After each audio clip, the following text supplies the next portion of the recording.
Hello, Internet. It's your favorite African American creator here. Welcome to Shaw Theory. I didn't think that name out before I made this video. Oh well, welcome to Shaw Theory, right? It's game theory on a heavily bad budget.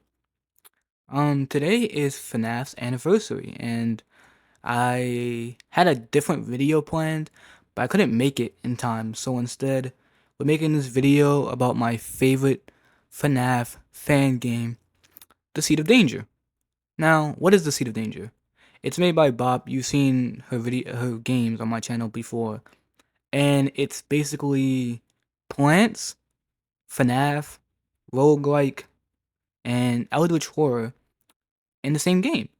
I personally love it. One of my favorite FNAF fan games of this year, and definitely has some great lore.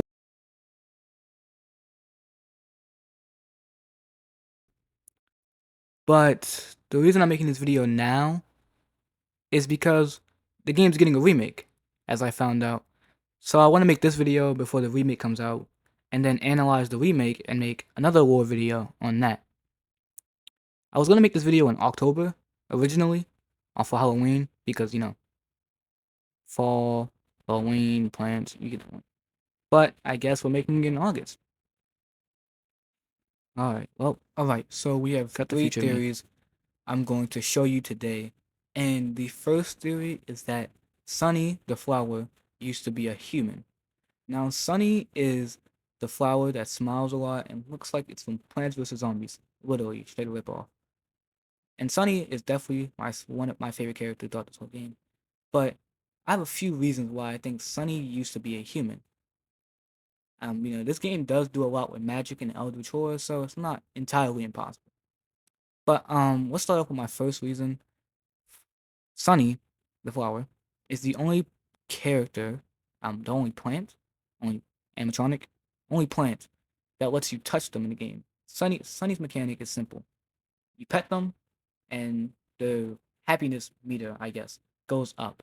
And then the more the happiness meter goes up, the slower the water meter drains. And if the water meter drains to zero, you die, and you can refill it with a water bottle or kettle. Now, the second reason is that Sunny can use a computer or a laptop or a phone, can read, and can talk. Like, Sunny has made an entire presentation about her and her friend Mako, which I will show you now.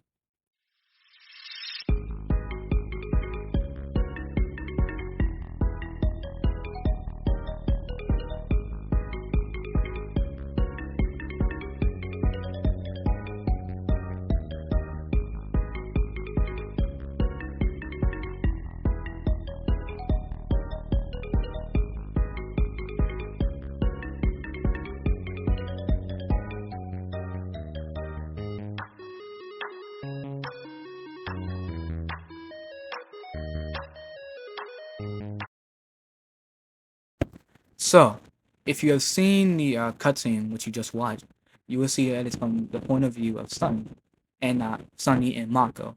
Because Sunny is friends with Mako, but Mako isn't necessarily friends with Sunny. I don't know why that may be, but hey, Sunny's just a really nice person. And it also proves that Sunny knows how to use laptops or computers or phones, whatever she made that with, and can also read very well. Well, not spell, but definitely can read. And it's not like any other character can't read. I mean, Mako can speak, Venus can yell, and as you can see, the cactus and pumpkin, well called Jacko and Cactus from now on respectively, has read the slideshow, or seen the slideshow. I don't know if they can read really. But Sunny does have the most intelligence, as shown in the game.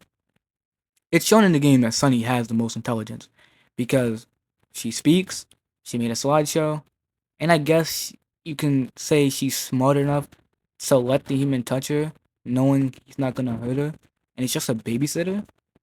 There's that. But otherwise, Sunny just is either a really smart flower or a flower that used to be human. And I mean, it's not impossible for this game because it's a FNAF fan game, sorta.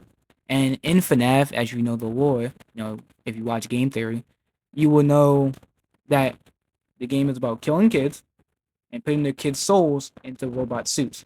So a person dying and getting their soul put inside of a flower isn't too far off from the original subject. But this was just a small theory to start off the video. I mean, I got 13 subscribers now, and my last video got almost 300 reviews. Yeah, 300 views. So I want to say thank you all for this. Still new to this YouTube stuff. And on to the second theory, which might be a little bit bigger.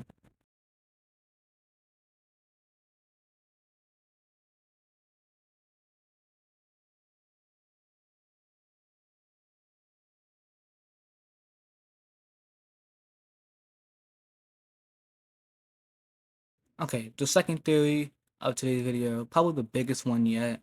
I know I said three, but I'll just mix these last two since they're practically the same thing.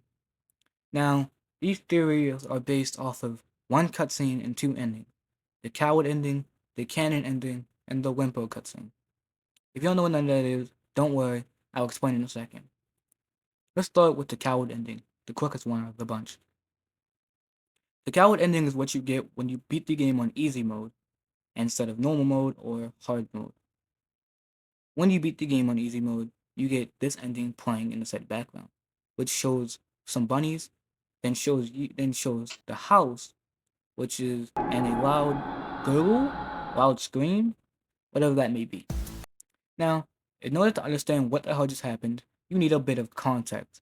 You see, if you play experience mode or hard mode in this case, and you beat it, well, not when you beat it, but at night 5 or night or 6, I don't remember which one, you get what I like to call monster night, evil night, whatever you want to call it, where you get a bunch of meat horrors, meat monsters. Pause. You get a bunch of monsters like the ones I'm showing on screen, and they all are just different versions of the main 6 characters, just slightly different. And what I think happens in the coward ending, since you left early and didn't save the plant, the corruption is what I'm gonna call it, takes over the house and in turn the forest, since the plants, of course, will have connection with the trees and forest. And I think that's what the coward ending is. It's calling you a coward for running away and not saving the plants. Now that you got that out the way, let's get the canon ending out the way. The canon ending is also quite simple. The canon ending the canon ending is basically simple. It's showing the plants which you saved after beating the corrupted knight, and they're all fine and dandy. And then I guess we, the player, light the house on fire to get rid of the corruption that's working inside the house. And after we do that, the plants just stare in shock. But I assume that's not the end. And I'll get to that after explaining the cutscene, the Limbo cutscene.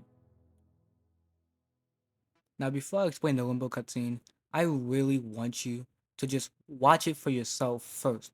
See if you understand anything, because I watched it first and I really liked it. I really liked the cutscene. So I feel like you should listen to it and watch it first, then I'll explain.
Okay.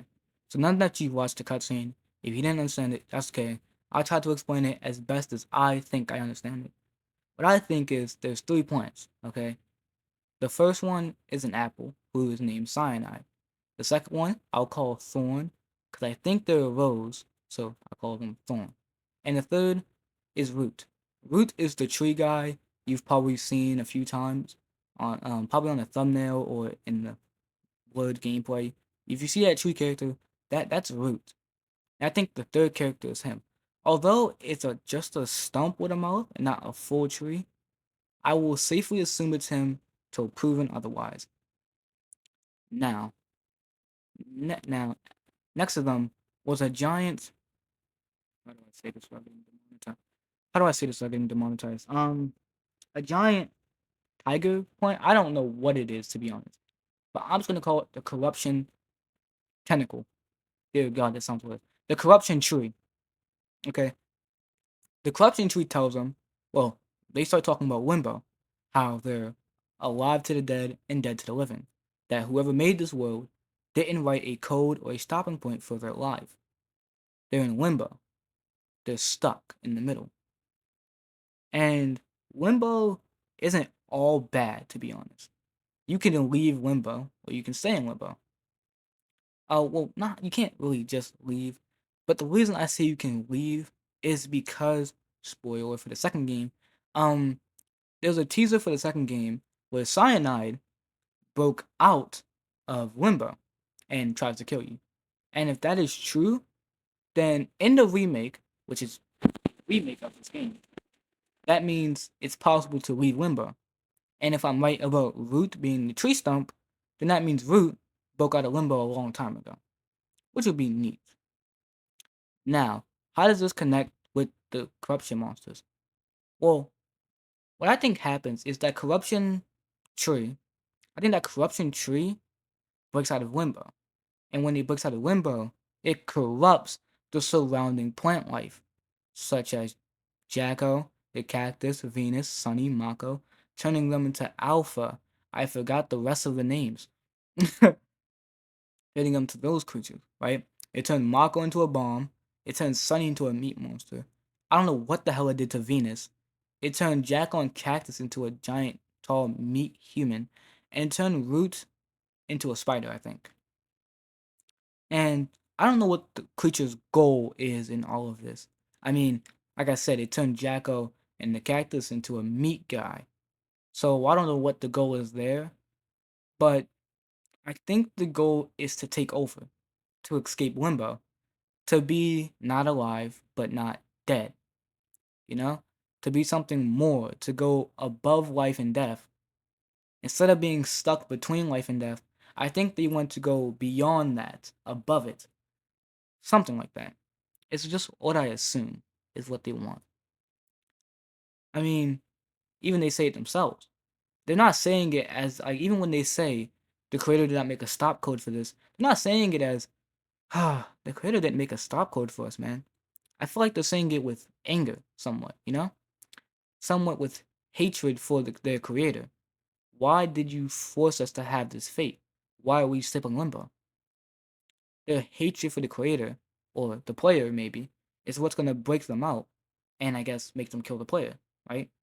Because I mean, if I was stuck in limbo, in all black space, like dead to the living and alive to the dead, I'd be pretty mad at God too. Like, bro, why did you make this, and why am I here?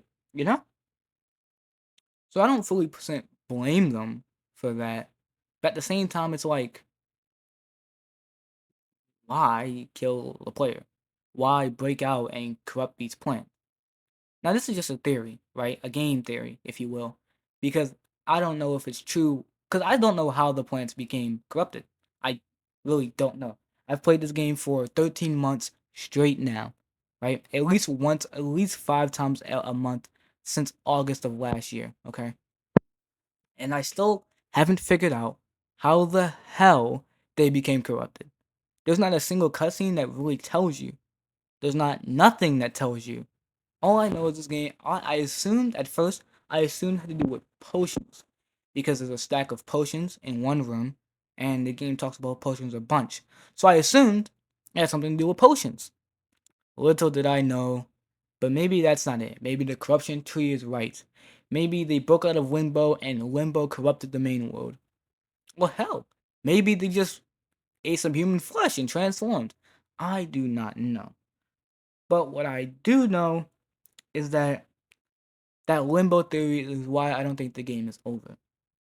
You see, in the end, they end up burning the house down. But I don't think that fire is going to kill him. Because if I'm right, and the corruption tree is what caused the corruption, then he's limbo. He's not alive to the dead. He's alive to the dead, dead to the living. Therefore, he can't die. You can't kill something that's not dead or alive. He's immortal in the worst way possible. So I don't think burning him or them, sorry, I don't think burning them would do anything. I think it might temporarily stop him. It's like it's like stabbing a xenomorph. It won't permanently stop it, maybe, but it will damn sure stun it for a while. So I think that's what the fire did. I think that guy is still alive and running. But another theory I have is that maybe it's Root causing all of this. And I say that because if you look in the cameras or if you look everywhere, you can see a branch or vines going places. Now, these vines are all around the house, from the hallways to the room you're in, to some of the rooms on the cameras, to even the room behind you. They're everywhere. And if you play the Corrupted Knight, you will see that they're all corrupted, and Root is mostly missing. Now, this could just be a red herring, and maybe Root is corrupted, and it's just showing he's corrupted. But Root is also, I would like to say, the most developed of the guys. Like, Root is first of all the most vicious, evil, and aggressive plant out of all of them. You see, Venus only kills you when he's hungry. Mako only hits you if you hit him first. Sunny will only attack you if she's dying and does not get enough water. The cactus will attack you. I guess I don't know why she's attack you, to be honest. And I guess Jacko was trying to play with you, but he plays too rough and you end up dying.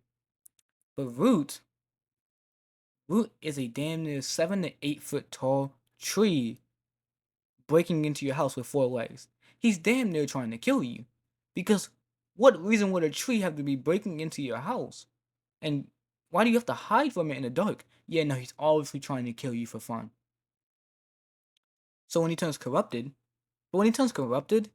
his mechanic becomes so much easier.